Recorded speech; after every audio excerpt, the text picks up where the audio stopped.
he gradually causes her to emotionally wither and die.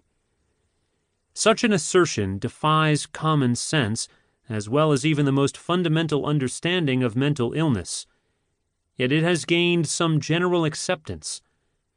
For further evidence that this view persists, one has only to look at the most recent biography of the Fitzgeralds, published in 2001 and claiming to be definitive, in which Kendall Taylor asserts, she, Zelda, had used up her life providing material for a writer who, to this day, is considered one of America's greatest, yet as a man and husband was cunningly controlling. When she finally tried to make a life for herself, apart from the marriage, it was too late. She had scant resources left. The only way out was through the insanity to which her family was prone. In writing the epigram, "Sometimes madness is wisdom," she was revealing the paradigm of her life. The suggestion of mental illness as an escape, the only way out, echoes this passage from Zelda, in which Milford makes the same suggestion when discussing Zelda's first breakdown in 1930. Ahead of them, Scott and Zelda, would be the slow agony of putting the pieces of their lives together again. She was diagnosed as a schizophrenic, and not simply as a neurotic or hysterical woman. It was as if once Zelda had collapsed, there was no escape other than her spiraling descent into madness. To record her breakdown is to give witness to her helplessness and terror, as well as to explore again the bonds that inextricably linked the Fitzgeralds. Despite this somewhat vague insinuation, Milford's biography remains well-researched and the most trustworthy exploration of Zelda's side of the Fitzgeralds' relationship to date, far more careful and accurate than Taylor's, which contains factual errors as well as insupportable assertions. The new Taylor biography probably is not all that important in itself, but it does represent, for the first time, a full-length study guided by a viewpoint that has ridden the wave of contemporary criticism for the past 30 years.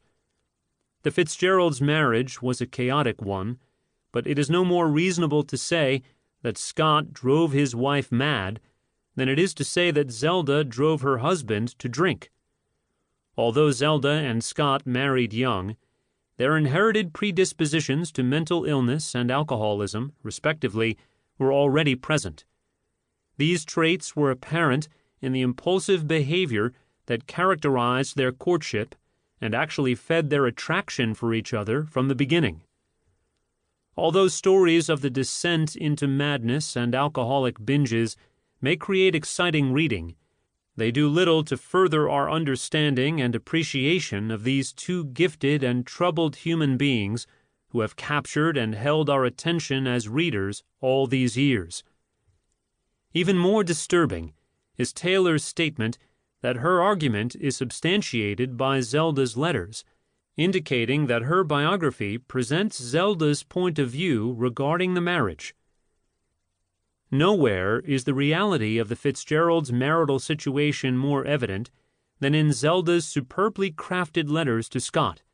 These number in the thousands, and Fitzgerald saved all of them. Much of my book has been drawn from them, because they provide the greatest understanding of Zelda's character. This assertion is disturbing because it is inaccurate. The total number of Zelda's letters to Scott that survive at Princeton is closer to 500 than to thousands, and although we agree that the letters are superb, they are not crafted. Zelda wrote spontaneously, impressionistically, and quickly.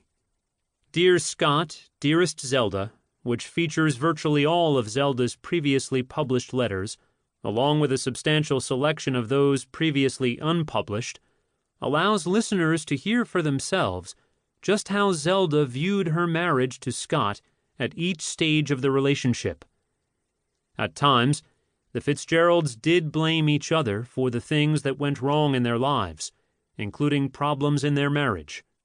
During the years 1932 through 1934, they often had bitter arguments over who had